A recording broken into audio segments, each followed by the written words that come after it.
one of the main reasons I got into fishing to even start with was because my dad had a bass boat. And I wouldn't consider myself a girly girl, but I was girlier than my sisters. And so I wanted to go fishing because it was a sparkly boat. I loved it. It had glitter in it. Nice. But that was the boat's name, was the Sparkly Boat. I like it. Welcome to the Woman Angler and Adventurer Podcast, inspiring real women with a passion for fishing and the outdoors to go get their adventure on. Now, here's your host, coming to you from the Lance Chuck Camper Mobile Podcast Studio, Master Captain Angie Scott. Hey everyone, so you've probably heard me mention Artemis Sportswomen now a few times on the show. We've talked about the Bass Tactics program that we're in the middle of right now, which if you still haven't signed up, it is not too late. I'll put a link to the registration in the show notes for this episode so you can get signed up. And you can watch the replay of our first Intro to Bass Fishing live webinar that happened a few weeks back, so you haven't missed anything. We've got some other stuff coming up. I believe there's still some tactics toolkits available, so go check that out. This week I'm doing something a little bit different. I finally got to turn the tables and sit down with Marcia Brownlee from Artemis. I've had her as a guest on this show now a couple of times, and Artemis has a podcast as well, so it's fun to turn the tables and be a guest on that show, and I'm going to share that conversation with you this week. The Artemis podcast has been around a long time, and Marcia features adventurous, accomplished women who are redefining conservation through their lives in the field and on the water. So if you like The Woman Angler and Adventure and you're looking for some more content to digest, I think you'll really love the Artemis podcast, especially if you're passionate about the topic of conservation. So go check it out. I'll put a link to that in the show notes as well. All right, enjoy this week as I get to wear a hat as a guest on the Artemis podcast with hosts Marcia Brownlee and special guest co-host Maggie Human.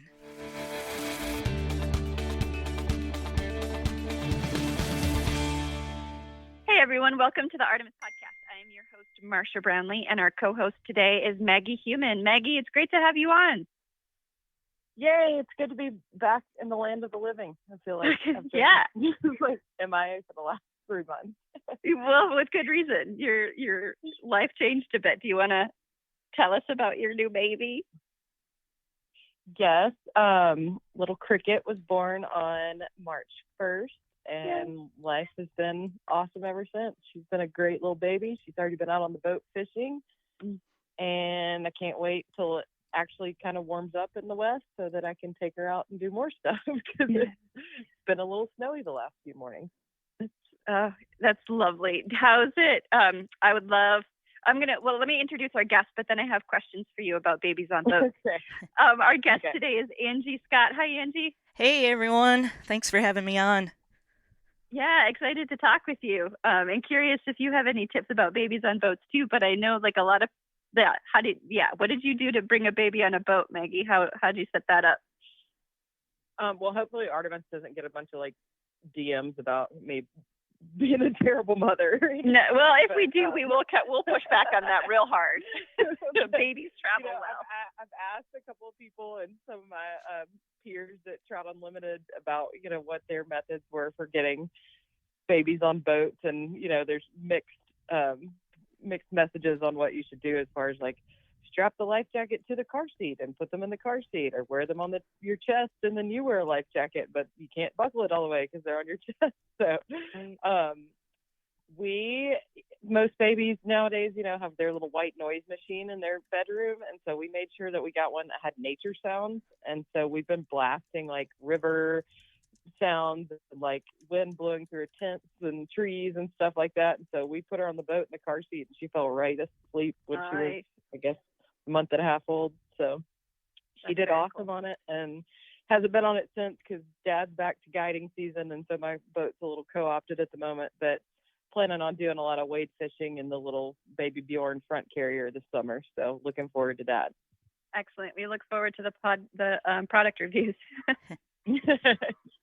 And Cricket, was your father-in-law's name is Cricket, is that right? Cricket is my father-in-law's name. It's not like his name on paper, so to speak. I'm from the South, and so everybody goes by different names that are not their real names. Yeah. But yes, it's a nod to him, and obviously I like bugs, so I had no problems with naming the child Cricket. It's perfect. It's a sweet name. Yeah. Well, excellent. So, Angie, I'm excited to have you on as a guest this podcast. As I was saying earlier, I think you and I have known each other for about 4 years now, but this is the first time that we've had you on the podcast. So I'm really excited to dig into some great conversation. Thanks for being here. Glad we could finally make it happen. I know I had you on the show on the Woman Angler and Adventurer a couple times now. We did a quick episode about the new program. I'm sure we're going to talk about bass tactics, and yeah, so it's great to finally be on your show. Yeah. I want to start by one of my favorite questions. What is your favorite fish to eat, and how do you eat it? So this is kind of funny. Ironically, I don't really eat fish. I love to catch them. I grew up in Minnesota, and my family was very outdoors, and I think I just got fished out food-wise. Growing up, we had it so much. So, but when I do eat fish, my absolute favorite is walleye. It's just such a white, clean fish that doesn't have any kind of fishy flavor to it. And my favorite way to prepare it is in some good old beer batter. Nice. Can't go wrong with fish and chips. Nope. Tell us a little bit about who you are. Yeah, so my name's Angie Scott. I, like I said, originally from Minnesota, but I actually live in the Nashville area now, Tennessee. I was brought here, wanted to work in the music business when I got out of high school. And so I found out that there were schools in the Nashville area that actually had music business programs. So I ended up just kind of didn't know anybody, just packed up and came down here and went to school and graduated and actually got a job in the music business. It's a pretty competitive industry to get into. I kind of was in the right place at the right time and worked for one of the major booking agencies in town for about 16 years and kind of started missing. I love the music industry a lot, but I was missing getting outdoors. I had a desk job. I was in a windowless office and from 9 to 6:30 every day, and it kind of started taking a toll on me as I got further in my career. So I ended up buying a little Quest pontoon to get out on the water, and that was probably, I think that was in 2015 is when I finally got a boat, and that kind of just changed my trajectory from there. I love just being out on the water so much. So I actually worked to get my captain's license with the goal of maybe doing like charters for a living so I could just be out there all the time. And so I worked on that for a while, got that. Actually, have upgraded since to my master captain's license, but got into fishing more, bass fishing specifically because my favorite fish to go for up in Minnesota was walleye. But the lake I'm on here in Tennessee does not even have walleye in it. So I had to kind of adjust and find something else. And so I had my first experience catching a bass topwater, which was really exciting. And I was like, okay, I get bass fishing now. I see why people are really drawn to it. It's just so much fun to see them come out of nowhere and attack your lure. And so that kind of got me hooked on that. And I joined a local fishing club called Team Nashville Bassmasters, which is a really great group. Currently, I'm the only woman in the club. But what's cool about this is they fish tournaments on all different lakes in our region. Our latest one was down on Gunnersville. I've never fished Gunnersville before. It's a legendary bass lake. So, but what's cool about it is you fish these tournaments as a team. So when I first joined, I was a non-boater. So I was mostly fishing from the back of the boat, but you learn from all the different guys you get paired up with. And so that was a really great way to kind of shorten the learning curve for me when it came to getting into bass fishing. because these guys, a lot of them have been fishing for so long and they have so much knowledge. And then as you're fishing as a team, of course, they want you to do well. So they're sharing information, techniques, baits, things like that with you throughout the day. So that's been a great way to get into it. And then I also in 2020 joined the Lady Bass Anglers Association.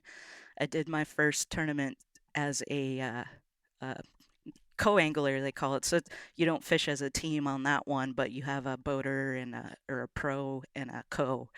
And so I tried just to get my feet wet with them.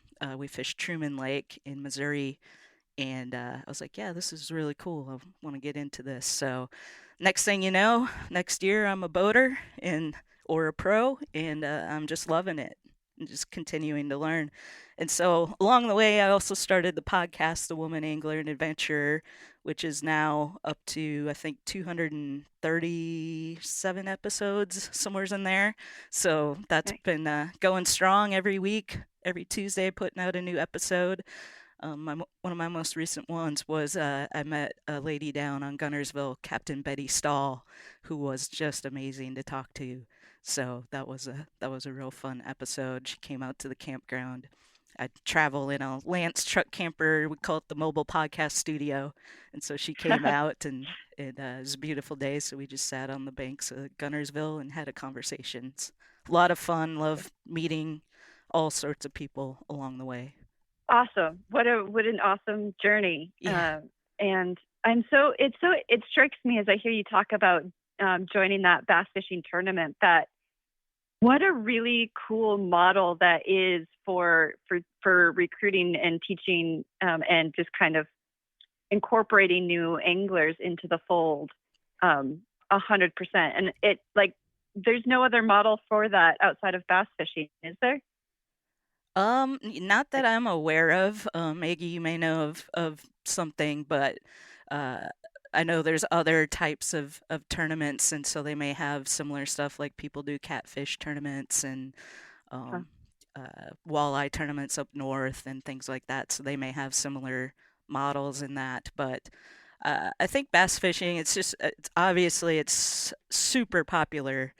The most popular game fish in the country to go after. And so bass fishing as a whole is just really exploding with, BASS, Major League Fishing, all the different professional tournament trails, and the fact that now fans can watch their anglers fish all day long live on the internet, it's just a lot of fun. So bizarre. Yeah. Yes, I think the walleye scene is the only thing like comparable to that, because I was gonna say our trout tournaments out here are definitely 2 anglers per boat, and then they put opposite teams, so you don't want the other guy to know anything. It's not sharing info. Oh, interesting. It's a more of a competitive thing, so that is really neat, the camaraderie of it all. When I was in college, I remember I went to school at Auburn University in Alabama. And I remember them starting their bass fishing club, and like a bunch of my friends were on it, and they'd go to Gunnersville every weekend and Lake Martin and all these places. And I mean, just the camaraderie it built, like, has grown enormously. And now, like, I see pictures of them, and they're like full blown professional teams, that all these universities have, which is super cool to see. Yeah. Yeah, I wished we had fishing in my school. Growing up, I might have had a different path, but now it's getting more popular that high schools have fishing teams, and the kids can start at that level and learn. You have coaches and things like that, so that's a really great thing. And then they can go on and fish college if they want to, and carry it on even beyond that. So for the Woman Angler and Adventurer podcast, I'm curious, like, what was obviously with your business background, I imagine you have a bit of an entrepreneur spirit mindset, but what was it about where you were that made you want to amplify the stories of women anglers specifically? Yeah, so the whole podcast thing kind of started because I was working in the music business at the time, and I was looking to kind of shift my trajectory to a more outdoors centered, path. with getting my captain's license and stuff, podcasts were really taking off at that time. And I thought, maybe I could start a podcast about fishing and, maybe generate some income from it. I know it takes a lot to really make money on a podcast. You have to be like a Tim Ferriss or, some major name. But anyway, I actually started it as a show called It Pays to Fish. And I interviewed people that were making a living in the fishing industry at all different facets of it. So not just That's cool. guides or tournament anglers, but I had a guy, Casey Scott, was one of my first guests. He's a marine artist. He does a lot of the artwork for Hook clothing, and paintings and things like that he sells. And then I had like a YouTuber, just all these different people in the fishing industry. And honestly, it was almost a way for me to kind of learn what different avenues there are for my own self. But Nice research. yeah, exactly. But early on, I had on a guest that ran a big fishing group up in Wisconsin of all women, and that really got the wheels turning. I was like, they're right now, they're at that time there was not any other platforms out there to share women's stories specifically who were doing awesome things in fishing or other outdoor adventures. And so that's where I made the shift to the woman angler and adventure and just made that my main focus, just to give women platform, a voice. We've got takemefishing.org that has been doing a lot with trying to promote women and get more women involved in fishing because they've seen that that's the fastest growing segment of fishing, but then we're not retaining them because they're not seeing themselves represented in the industry. When you go to look at a catalog or advertising of any kind at a store, you just don't see a lot of women being represented. And so I just felt like this would be a great way to share these stories, and hopefully people find the show and listen and get inspired by some of these amazing ladies that I've had on as guests. 237 episodes weekly is Yes. no small feat. You must be tired. Yes, it's very challenging. I get into situations because I do have a full-time job now in the boating industry. I work for Freedom Boat Club, and so that keeps me very busy. Plus, trying to fish tournaments and travel, and then keep up with doing an episode every week. It has become a grind. I did have to take a little step back here a few weeks ago where I put out some older episodes as kind of revisited to give myself a little break to Yep. during the heat of my tournament travel season. But we're back to doing regular weekly episodes again. But yeah, we'll see. I may have to make an adjustment at some point and maybe go to like every other week. But so far, it's been working out. Awesome. And I enjoy it. So thank you for having such great conversations. And I would love, I want to plug it really quickly. So tell people where they can find it and maybe tell them what episode they should start with if you have a favorite. Yeah, so I would, well, first of all, find it at thewomanangler.com. You can listen right on the website. Of course, we're on all the major podcast platforms. So whatever your favorite platform is to listen to podcasts, there's Apple, Spotify, Amazon, Google, like they all have a podcast platform now. So you can just search for The Woman Angler and it should pop up. I recommend starting with the latest one I mentioned with Captain Betty Stahl. She is just absolutely wonderful lady.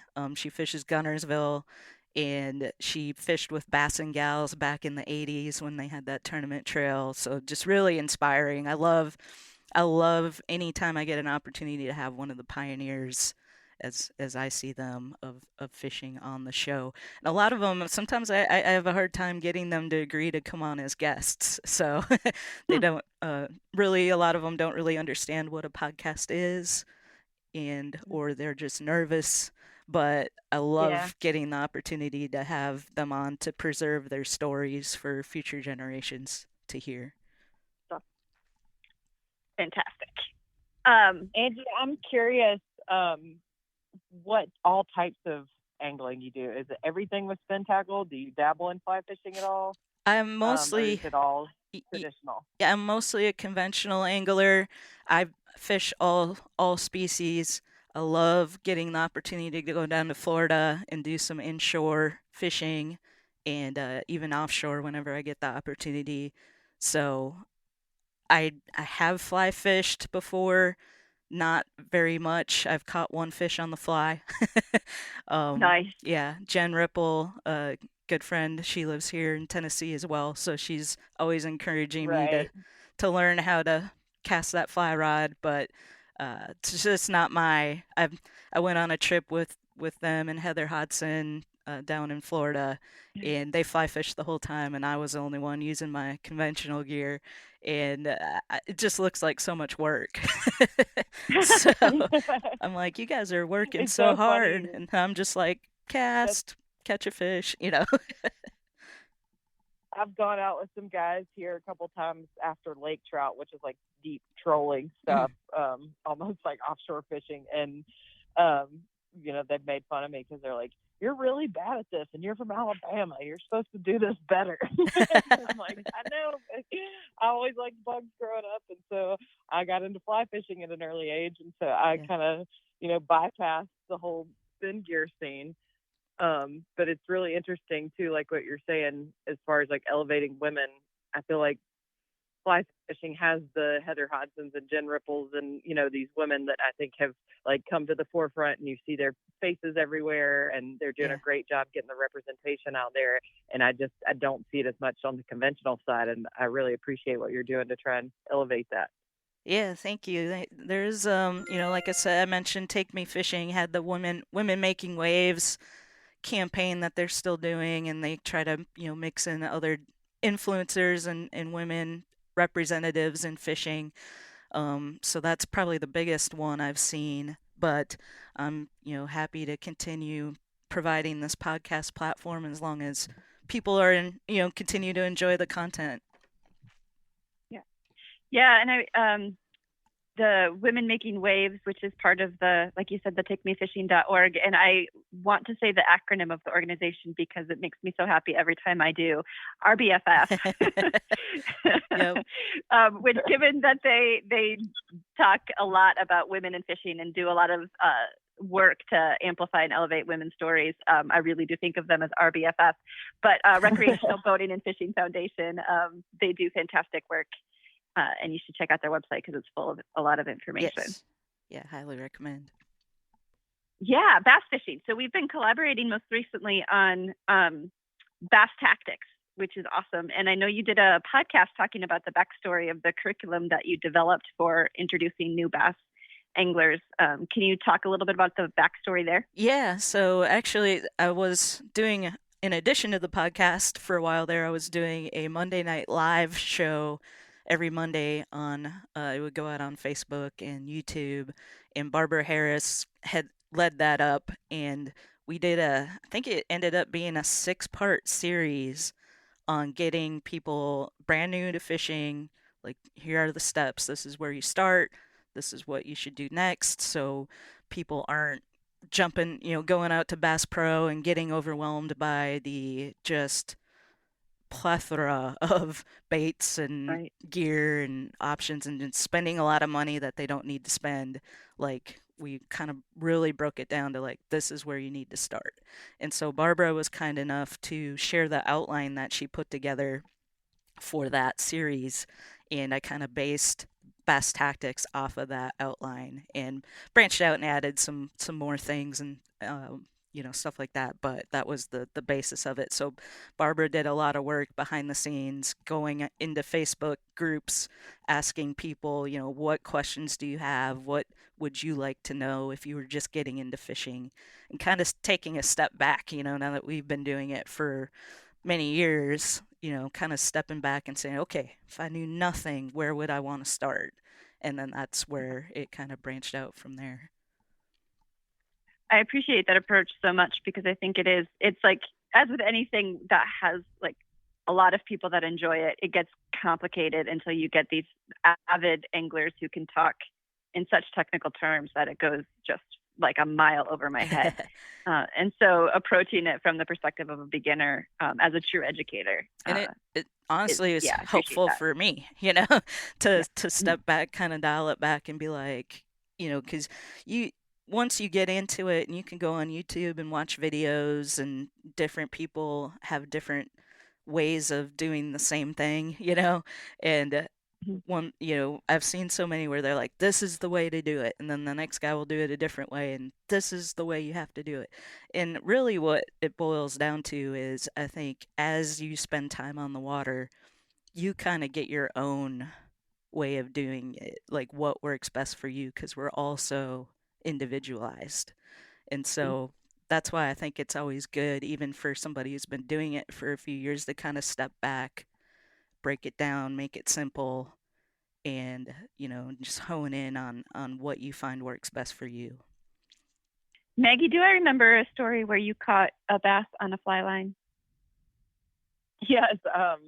I've, like I said, not been like major on the bass scene, obviously, in my adult life. Like I put some miles on my Snoopy rod when I was a little kid, but I hadn't fished for bass in a while. And Orvis sent me, it was like right before the pandemic, January 2020, they sent me to manage the Orvis Sandestin store for a month. And so I was down there and like in my head, Destin's like not really a fly fishing destination, so to speak. And so, I brought some fly rods, but I was like, I'm probably going to be better if I go out and buy some thin gear. And so like, I go down to Worldwide Sports on like my first week there and buy like the spin rod and all this. And the house I was staying in was on a golf course and had a bunch of ponds. And so I took that spin rod out there and I tried to catch bass like 2 or 3 times. Didn't catch anything. I was like, man, this is lame. And then I put a fly on and I caught one on the first cast. I was like, it's probably because that's what they haven't seen. Oh, right. Yeah. I'm sure all the people living around the golf course are probably throwing worms and all kinds of stuff all the time. But it was pretty entertaining, and I was very thrilled to catch like an 8-inch little smallmouth bass. But that was the last time I touched a bass. It's funny. It just reminded me. A couple years ago, Jen Ripple was actually talking to me about possibly joining the team Nashville Bassmasters and fishing with fly gear, of course, because that's all she does. And we entertained that for a little bit, but the president of the club was kind of like, it's gonna be a challenge because you're gonna be on a bass boat, and you've got all that fly line to deal with and stuff like that. Casting's different, and then bass boats are just like a myriad of things to get tangled on with all the line that you have out too.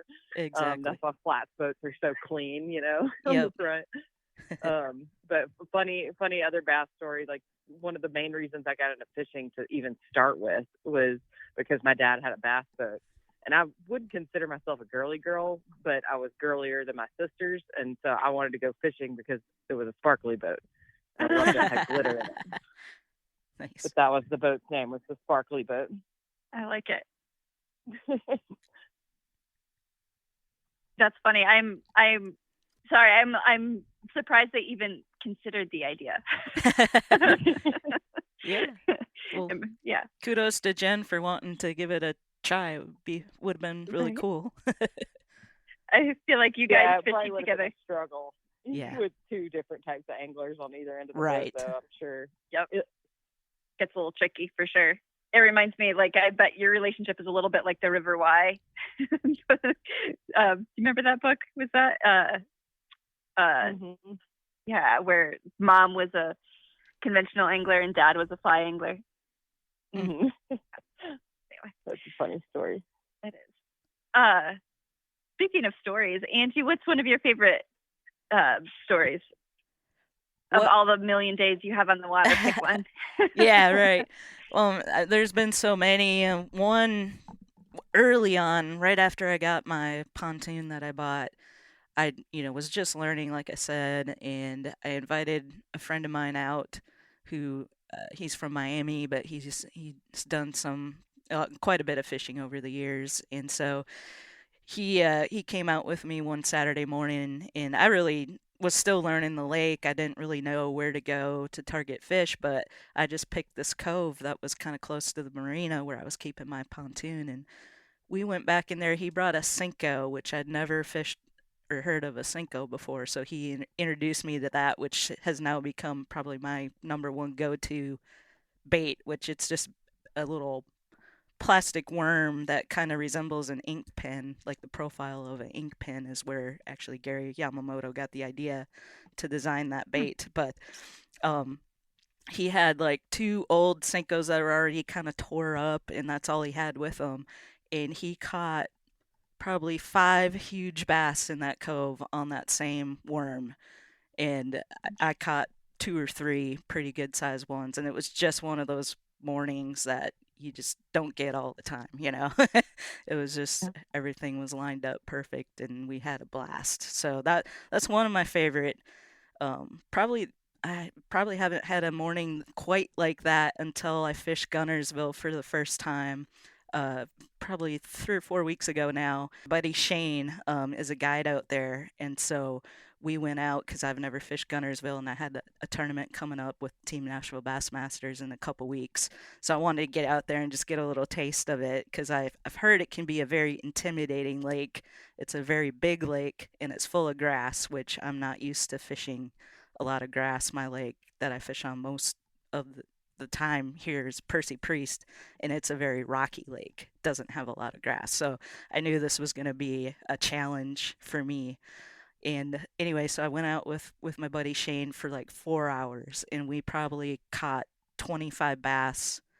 Wow. Yeah, we probably lost 25 because they're very difficult to hook. I'd never had fish like this before. Like you really got to set the hook on those Gunnersville bass. And any given one could have been a giant. I mean, it was so exciting. I was like, man, I cannot wait to get back here. And it was kind of overcast that day, a little wind. We had just had some rain that cleared up in the morning, and for my tournament, went blue skies, high sun, you know, like totally different conditions, and I just couldn't get them to bite. So, and of course, they were in a transition pattern. So when we were there, it was a little bit closer to when they were finishing the spawn. And when my tournament was, now they were totally all in transition. So I had a hard time, but it was a humbling experience, and I learned a lot, and I know a lot of things I need to work on before I go back to Gunnersville again. But it's super fun. In grassy water like that, where do they typically hang out? Like, is it topwater fishing? It can, because it's easier to see, or do they like hang low because there's lots of bugs? Yeah, it can be a really good topwater bite. A lot of people love to throw frogs out there in Gunnersville and the lily pads and the grass mats and things like that. When we were there, they were kind of hanging a little bit lower. I actually didn't even throw any topwater at all during my tournament. We were still finding them kind of, so with the spawn, they were on their beds. Now they're kind of moving off the beds, and there's the males, they call them fry garters. They're kind of hanging around the babies, protecting them from predators and stuff like that. So you're kind of trying to find those fry garters and stuff like that. So it definitely a learning experience. I'm curious when you're like actually targeting bass, because it's so different in the trout world, and like so many more species can live in warm water. Like, what is your bycatch? Like, how often are you actually catching bass or other things, or is it all bass because of the lures you're using? I get, for me, and I've heard of people catching like big drum and things like that when they're bass fishing. For me, so far, it's always been bass. Which I guess is a good thing. But because I've always wondered just with the amount of like panfish and bluegill and crappie and catfish. You never know what's going to be in places as big as Gunnersville too. Right. But you're targeting bass and you're catching just bass. Right. I did, and I do think it probably has a lot to do with the type of lures that you're using. But I think on Nickajack Lake, which is near Chattanooga, I had a tournament there, and toward the end of the day, I hooked into something massive that actually busted my line. and I'm telling myself it was a catfish. So never got to see it. It was either that or the world record largest Biggest bass. bass. Yeah. So it may have. It was totally a catfish. Yep. So that can happen, but it doesn't seem to happen super often. But if you're just fishing with chicken livers, you're probably just going to catch catfish. Right. Exactly. Hot dogs. It's a good. They all have different diets. Because bait. I mean, when we trout fish, you know, like half the time you're catching a whitefish or something. If you're going subsurface, a whitefish or a suckerfish, it's not always trout, but they oftentimes feel very similar. Mm-hmm. Fry guarder is my new favorite term for a parent. Maggie, your new fry guarder. There you go. It's awesome. Your little fry. So I did want to go back to a question I had previously when you were talking about being a co on the boat with a pro. Can you talk about that role? What did you do as a co? Are you fishing or are you like a fishing support? Yeah, no, you're fishing. So the pros, all the ones controlling the boats, they're competing against the other pros, and then the co's are fishing on the back of the boat. They're competing against all the other co-anglers in the tournament. So it's kind of two different sides. So you're not necessarily fishing against each other in the boat, which is nice because I do like that kind of team atmosphere. I usually approach it like that, even though my co-angler's fish doesn't count toward my catch. I like to be helpful, and if I'm having luck on a certain bait, I may let them borrow what I'm using, kind of a thing, and vice versa. My co's have all been awesome in that way as well. So, and you help each other, like you can tell them if you don't want help with netting a fish, but I love all the help I can get. So if I catch a big fish, the co will stop fishing, go grab the net, and help me get that, fish in the boat, and vice versa. So you're kind of working together in that regard too. And the co-anglers, their limit is 3 fish, and the pros' limit is 5 fish. So the co's are just trying to get their best 3 fish, and the pros can bring in up to 5 fish to the scales at the end of the day. And is there like a set of requirements you need to meet before you can sign up as a pro?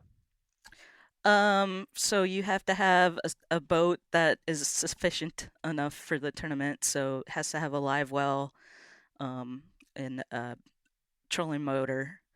And then I think the big motor, the requirement is it can't be more than 250 horsepower. So those are just some requirements. Got to have insurance, coverage, liability. Got it. Fishing license, obviously. You have to be a certain age. I don't know the rules off the top of my head, but I think it might be 18 for the LBAA. Okay. So. Cool. So if you don't have a boat, you need to find a pro. Right. Yeah, so the way it works is the sooner you register for the tournament, if there's 20 boaters registered and 25 co's, then those last 5 to register have to wait until more boaters sign up before they can get approved to fish the tournament. And then they do a random. That's cool. Yeah, and then they do a random drawing at the tournament as far as who gets paired up with who. So you grab a number, and the co grabs a number, and whoever gets paired up together, then that's who you're fishing with for the day. So.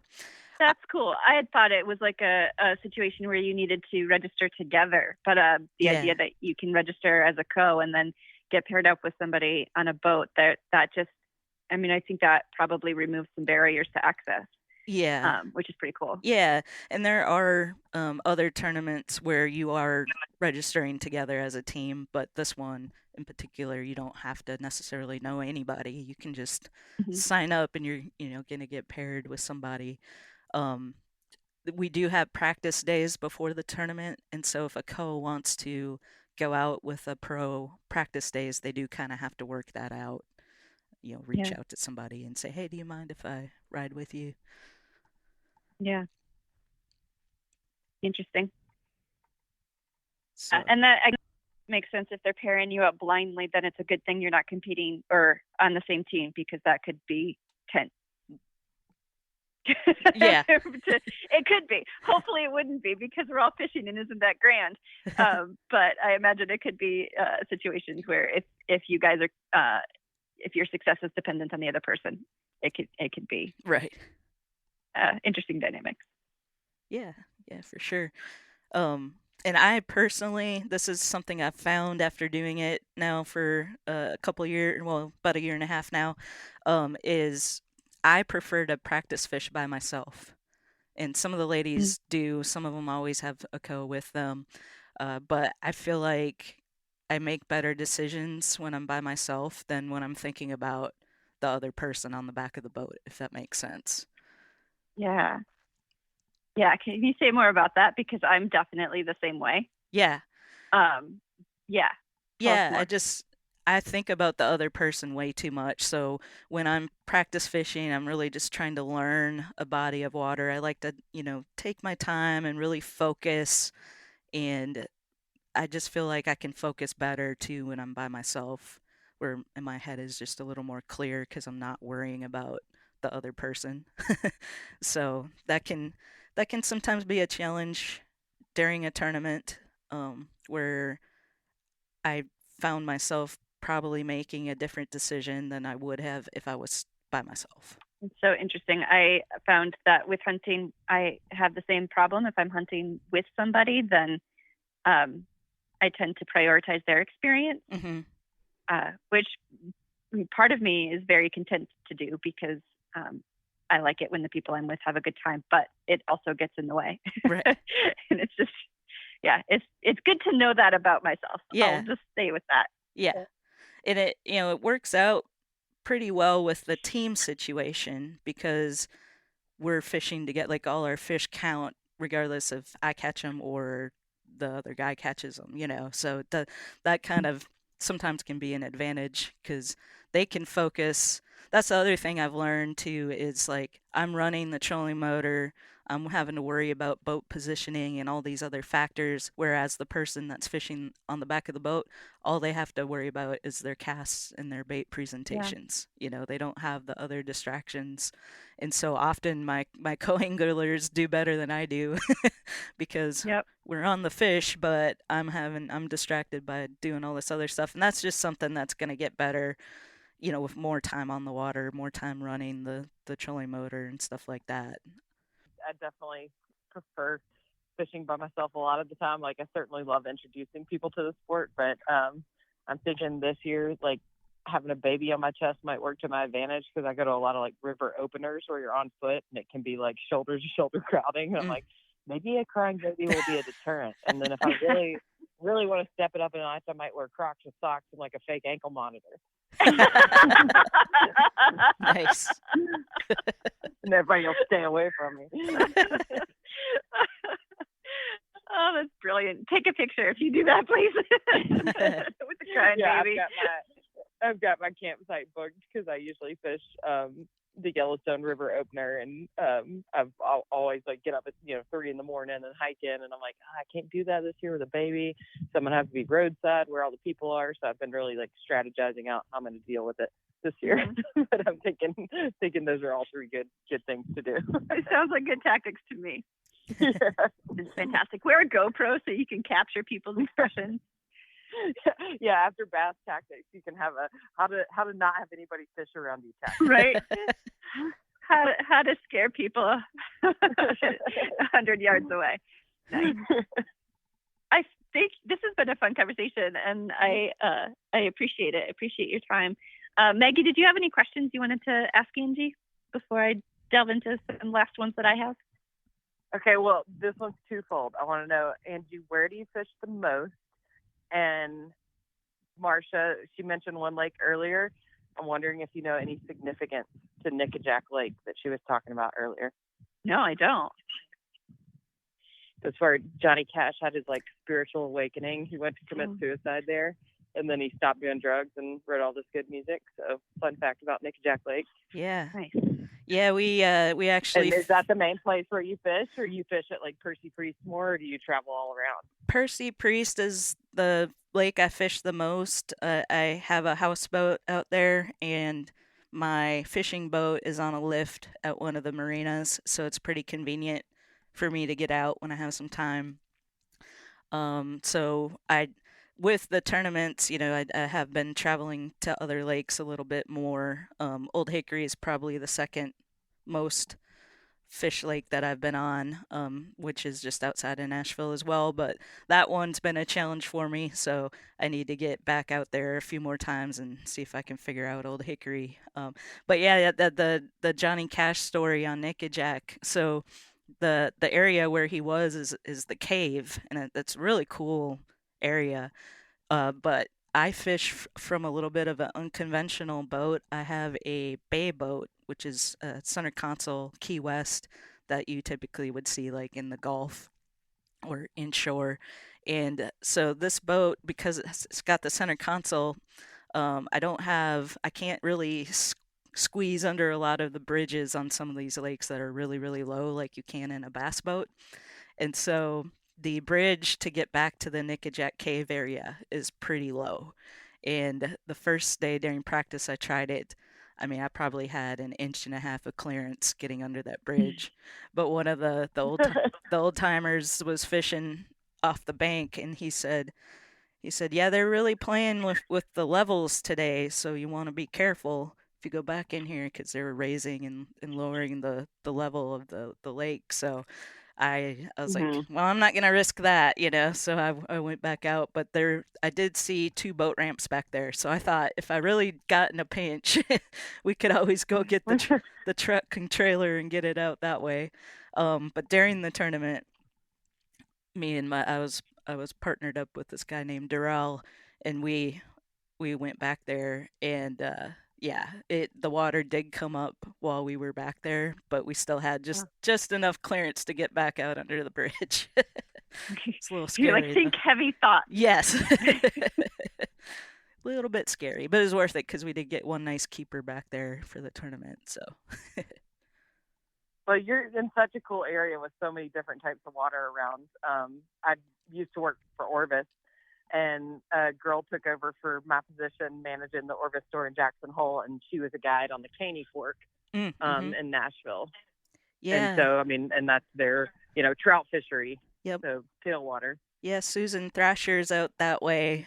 I've gotten to, I don't know if you know Susan, but I haven't fly fished with her yet, but I've gotten to go visit her little area. She's got a pretty cool setup out there on the Caney Fork where she's got some campers where people can stay overnight, and she does women's events and stuff. So yeah, so you got all sorts of access there, which is super cool. Yeah, very, very blessed. And then I get to go down to Florida in the winter with my job. I don't really need to be here in the winter months, so we go down to Florida. That's even better. Yeah, yeah, we go down to Florida. This year we'll be in Fort Myers for 3 months. And so lots of great fishing down that way, and I'll be right close to Debbie Hansen, who's a guide down there and has a radio show on ESPN, and looking forward to having Debbie take me and show me a thing or two. We wanted to get, I haven't got a peacock bass yet. I don't know if you've ever heard of peacock bass. Nice. But yeah. I was hoping to get my first peacock bass with Debbie this past winter. I ended up testing positive for COVID, so I said, nope, not coming, obviously. And so we'll make it happen this coming winter for sure. Marsha, there's the most wonderful woman in the world, Jean Brune, that guides out here in the summer, and she leads peacock bass trips in the winter, and she would be a wonderful person to have on the podcast. Okay. Nice. Well, then I will save that question for her. Well, I was going to say, I never thought I would be like all in on like a destination peacock bass fishing trip. Like I want to go do like the tarpon thing and the permit thing and all that before. And I watched her presentation last year on her trips to Brazil and all the different species of peacock bass, and it's unreal. Very cool. Awesome. Andy, so I hope you get one. Yeah, I hope you get one. Send us pictures. Yeah, for sure. We have like 4 ambassadors in the Florida area now too. Oh, nice. So yeah, if you want some podcast fodder when you're down there, let me know and I will connect you to them. They're all amazing. Absolutely. Is there anything you wanted to mention before we transition to hits and misses? Anything we wanted to talk about that we haven't touched on yet? I don't think so. I'm just kind of flying by the seat of my pants right now. I've got a little bit of a break in travel, and then Bull Shoals is our next tournament, which is in Arkansas. So that we leave for June 10th. I think we're going to hit the road and get some practice fishing in for that one. I've only fished Bull Shoals one time in my life, and it was for walleye. So I've got a lot to learn. The lake's about 20 feet high, last I heard. So that will make it interesting as well. Yeah. And it's so when you travel, are you camping? Are you pulling your boat and your camper and all that fun stuff? Yes. So whenever possible, we bring the Lance Truck Camper Mobile Podcast Studio, which is a truck camper, you know, so it sits in the bed of the truck. So that allows us to be able to tow the boat behind the truck. And this one, I hear the roads are pretty intimidating because it is in the Ozark Mountains. And so that's going to be interesting, but hopefully it won't be as bad as what we're worried about. Because that is a very beautiful. long rig. I think we measured it. It's from the beginning of the truck to the end of the boat. It's like 54 feet. So, dang. Yeah. All right, next time we do a podcast together, we're going to talk about backing up. Yeah, Dana does all the driving, so she's an expert backer upper and all that. She does such a great job keeping us safe out on the road, and I can work while she's driving, and it works out really well. Nice. Excellent. Well, it's time for hits and misses. The question is, what have you been aiming for lately, and how did it go? Maggie, kick us off. I mean, you know, I've been aiming to just like keep another human being alive for the last but in the next week, 2 weeks, I've got 2 more weeks left of maternity leave, and so I'm aiming to try and get out somewhere and take her camping and fishing on my own to like kind of prove to myself that I can do it before I go back to work. So that's my goal. Excellent. Nice. I look forward to hearing that story. And good job on keeping the tiny human alive, and good luck with the transition back to work. Are you going back full time? Yep, I go back June 7th full time. So I will be answering a lot of emails that have been giving me anxiety for a couple months on my phone. Yep. I know how that goes. Awesome. Angie, what have you been aiming for lately, and how did it go? Well, I guess I kind of already talked about it, but that Gunnersville experience humbling me from the experience I had the very first time going out with my buddy Shane to fishing the tournament and not having the same exciting experience that I was expecting. So now I guess I'm just aiming to kind of hone in some of the skills that I need to brush up and get some more experience fishing grass lakes. Awesome. Well, I've not been keeping a tiny human alive, but I have been trying to keep my dog alive lately, and she always makes it a little bit challenging, and she's giving me the stink eye right now. But she got sprayed not too long ago. So in the 5 months that I've had her, she's just been on she just throws herself at life, and there are consequences to that. And she got sprayed by a skunk twice. Oh, man. The week before I went away for vacation. And it was like we went out on a Tuesday and she got sprayed by a skunk, and then we went to a different area on Wednesday and she went back and found the same skunk, got sprayed. So if anybody needs tips on how to deskunk a dog, I can help you out with that. It's just challenge, right? Yeah, she keeps me on my toes. My new motto is, what would Zoot do? Nice. No fear. Go for it. And then I also, I don't know, I feel like it's been, May is typically a hard month for me, just for a variety of personal reasons. But this May, it's been nice. I went to California and sat on a beach with some friends for a few days, and my garden is, you know, exactly where I want it to be, which never happens. Usually I'm like 2 weeks behind, but things are good. So it's been hit after hit lately, except for the skunk. Nice. That was a hit too. Yeah. It was a literal hit. Yep. Yeah. The skunk aimed well. bullseye twice. Man. Yeah. Anyway, Angie, thank you so much for joining. It was really great to talk to you and to hear your story and to get to know you a little bit better. Yeah. Thanks for hopping on. Absolutely. Thanks for having me on. This was a lot of fun. I enjoyed it. Yeah. And Maggie. Super nice to meet you, Angie. We'll have to get together and fish sometime. Yes, let's make that happen. Awesome. To our listeners, a couple of reminders. One, it's not too late to register for our final session of the Bass Tactics Workshop. It'll be on June 14th at 4:30 p.m. Mountain Time and 6:30 Eastern Time. We'll link to it in our show notes. Hop on and learn more about bass fishing from the wonderful Angie Scott. And then lastly, be sure to take our podcast survey. We want to hear from you so we can produce more podcasts that are meeting your needs and your interests. Thank you for joining us on the Artemis podcast. We hope you're having a great week. Until next time, be bold, stay curious, and get outside.